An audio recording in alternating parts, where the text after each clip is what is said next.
EFT form যেভাবে পূরণ করবেন ঠিক এখানে আমাদের বিস্তারিত বলা হয়েছে। এমপিভুক্ত শিক্ষক কর্মচারীদের বেতন আইবাস ডাবল প্লাস সফটওয়্যারে ইলেকট্রিক ফান্ড ট্রান্সফার অর্থাৎ ইএফটি দেওয়া হবে। এজন্য শিক্ষকদের জাতীয় পরিচয়পত্র, ব্যাংক অ্যাকাউন্ট ও মোবাইল নাম্বার সহ প্রয়োজনীয় তথ্য শর্ত অনুযায়ী হালনাগাদের নির্দেশ দেওয়া হয়েছে।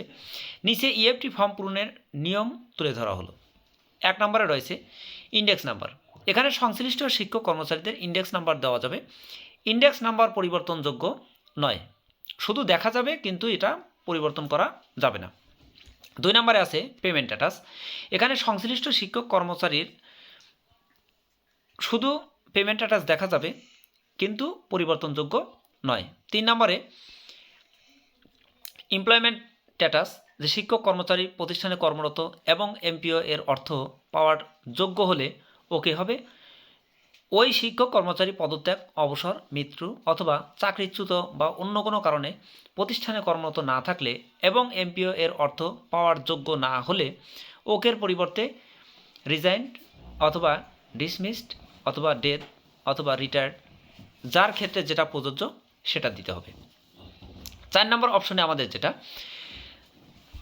নাম ইংরেজিতে, এর ঘরে শিক্ষক কর্মচারীর সঠিক নাম ইংরেজিতে লিখতে হবে। শিক্ষক কর্মচারীগণের নাম, এসএসসি দাখিল সমমান সনদপত্র ও জাতীয় পরিচয়পত্রের নাম এবং ব্যাংক হিসাবের নাম একই রকম হতে হবে। 5 নম্বরে আমাদের থাকতে হবে বাংলায় নাম। বাংলায় নামের ঘরে শিক্ষক কর্মচারীর সঠিক নাম বাংলায় লিখতে হবে। এক্ষেত্রে ইউনিকোড নিকোষ ফন্টে লিখতে হবে।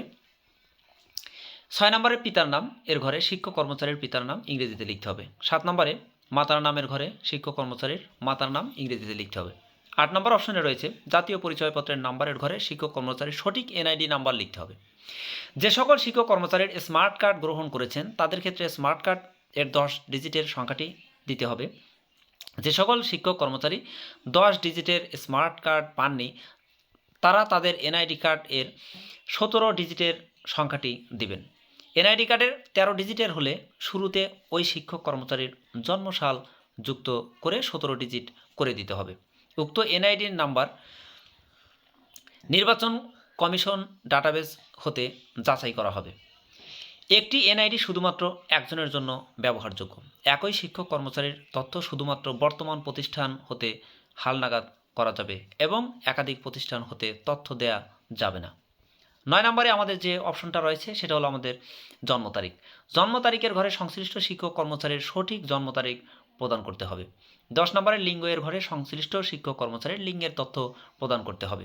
পুরুষ মহিলা যেটাই হোক এটা আমাদের সিলেক্ট করতে হবে। 11 নম্বরে রয়েছে ধর্মের ঘরে সংশ্লিষ্ট শিক্ষক কর্মচারীর ধর্মের তথ্য প্রদান করতে হবে। 12 নম্বরে স্থায়ী ঠিকানার ঘরে সংশ্লিষ্ট শিক্ষক কর্মচারীর নিজ জেলা প্রদান করতে হবে। 13 নম্বরে পদবীর ঘরে সংশ্লিষ্ট শিক্ষক কর্মচারীর নিয়োগ অনুসারে সঠিক পদবি নির্বাচন করতে হবে। 14 নম্বরে পদবীর ধরনের ঘরে সংশ্লিষ্ট শিক্ষক মূল পদের নাকি শাখা শিক্ষক সেই তথ্য দিতে হবে। সংশ্লিষ্ট শিক্ষক যদি মূল পদে নিয়োগপ্রাপ্ত হয়ে থাকেন তাহলে রেগুলার দিতে হবে এবং শাখা শিক্ষক হলে সেকশন সিলেক্ট করতে হবে। সংশ্লিষ্ট শিক্ষক যদি অতিরিক্ত জনবল হয়ে থাকেন তাহলে সারপ্লাস সিলেক্ট করবেন। 15 নম্বরে রয়েছে অ্যাপয়েন্টমেন্ট সাবজেক্ট। এর ঘরে সংশ্লিষ্ট শিক্ষক যে বিষয়ের শিক্ষক হিসেবে নিয়োগপ্রাপ্ত হয়েছেন সেই বিষয়ে সিলেক্ট করতে হবে, অর্থাৎ যে বিষয়ে অ্যাপয়েন্টেড সেই সাবজেক্টটি কিন্তু সিলেক্ট করতে হবে। 16 নম্বরে রয়েছে পে কোড বা গ্রেড। এর ঘরে সংশ্লিষ্ট শিক্ষক কর্মচারীর প্রাপ্য সঠিক পে কোড সিলেক্ট করতে হবে। 16 নম্বরে এরপরে 17 নম্বরে রয়েছে প্রেজেন্ট পে স্টেপ অর্থাৎ বেসিক। বেসিকের ঘরে সংশ্লিষ্ট শিক্ষক কর্মচারীর প্রাপ্য মূল বেতনের সঠিক ধাপ সিলেক্ট করতে হবে। 18 নম্বরে রয়েছে মোবাইলের ঘরে সংশ্লিষ্ট শিক্ষক কর্মচারীর নিজস্ব মোবাইল নাম্বার এন্ট্রি দিতে হবে।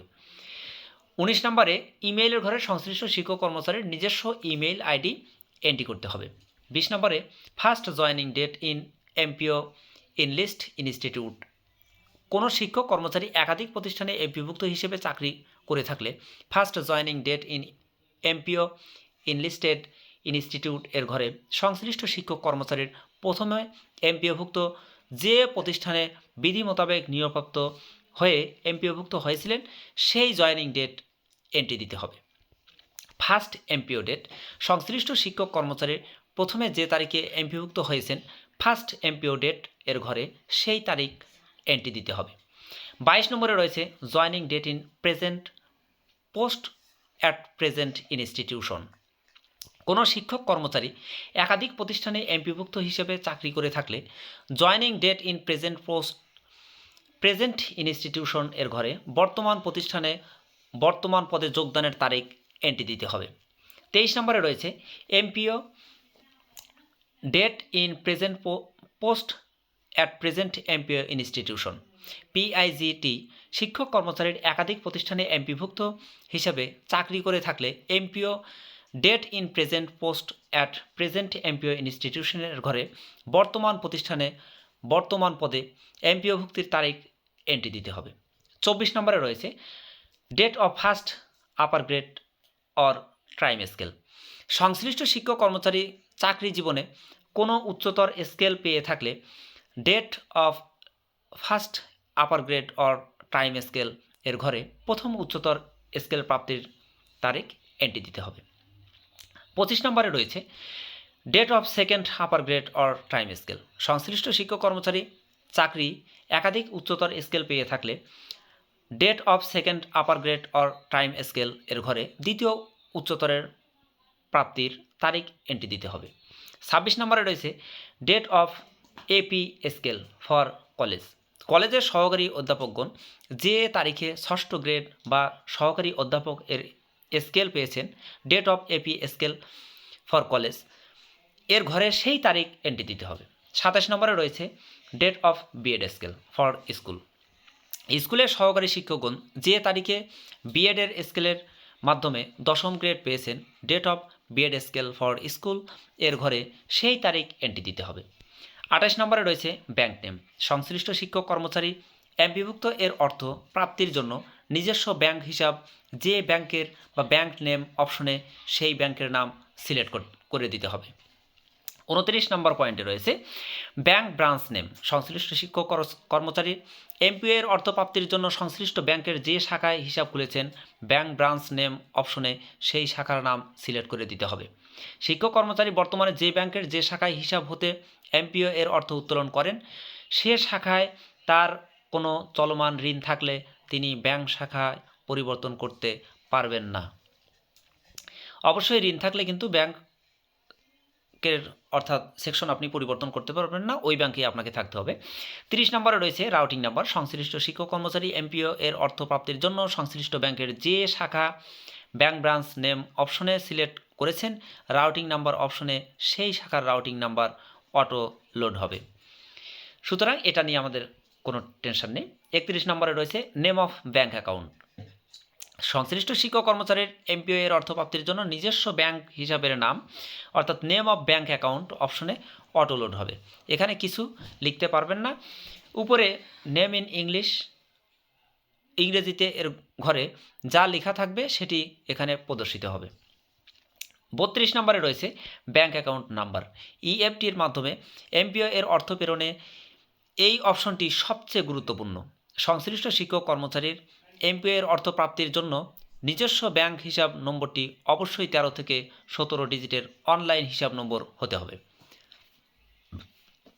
যে সকল শিক্ষক কর্মচারীর এমপিওতে ব্যাংক হিসাব নম্বর সনাতন পদ্ধতি 4 অথবা 5 ডিজিটের ব্যাংক হিসাব নম্বর রয়েছে তারা অবশ্যই সংশ্লিষ্ট ব্যাংক হতে তার 13 থেকে 17 ডিজিটের অনলাইন হিসাব নম্বর সংগ্রহ করে ব্যাংক অ্যাকাউন্ট নাম্বার অপশনে এন্ট্রি দিতে হবে। ব্যাংক অ্যাকাউন্ট নাম্বার অনলাইন না হলে বা ভুল হলে ইএফটির মাধ্যমে প্রেরিত এমপিও এর অর্থ সংশ্লিষ্ট শিক্ষক কর্মচারীর ব্যাংক হিসাবে জমা হবে না। সুতরাং যাদের 4 অথবা 5 ডিজিটের পুরাতন নাম্বার আছে তাদের কিন্তু অবশ্যই অতি শীঘ্রই ব্যাংক থেকে এই অনলাইনের 13 থেকে 17 ডিজিটের যে নাম্বার এই নাম্বারটা কিন্তু সংগ্রহ করে নিয়ে আসতে হবে।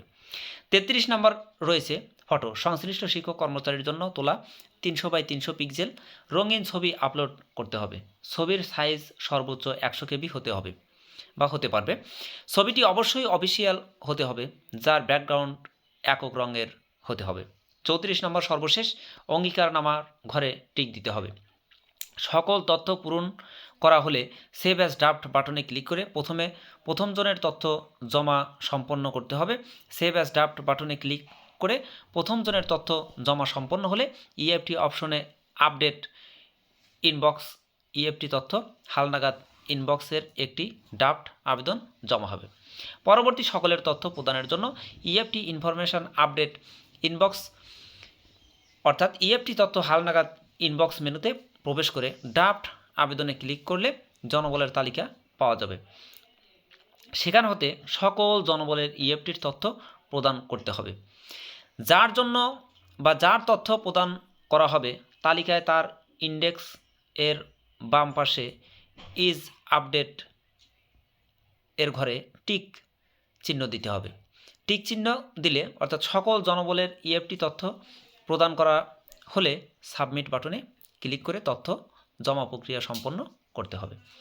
সুপ্রিয় দর্শক বন্ধু, এর আগে আমরা যখন ইএফটির যে ফর্মটা দিয়েছিল ইএমআইএসএলে তখন কিন্তু আমরা এই কাজটা করেছিলাম। এখনও কিন্তু ইএমআইএসএলে এই তথ্যগুলো সুন্দর করে দেওয়াই আছে। হয়তো ইএমআইএসএলের যে ফর্মটি আছে এই ফর্মটি আবার হয়তো আপডেট হতে পারে। সুতরাং এই তথ্যগুলো আগেও আমরা পূরণ করেছিলাম, বর্তমানেও এই ফর্মটি আবার দেওয়া হবে। এই ফর্মটি সুন্দর করে আমাদের পূরণ করতে হবে। সুপ্রিয় দর্শক,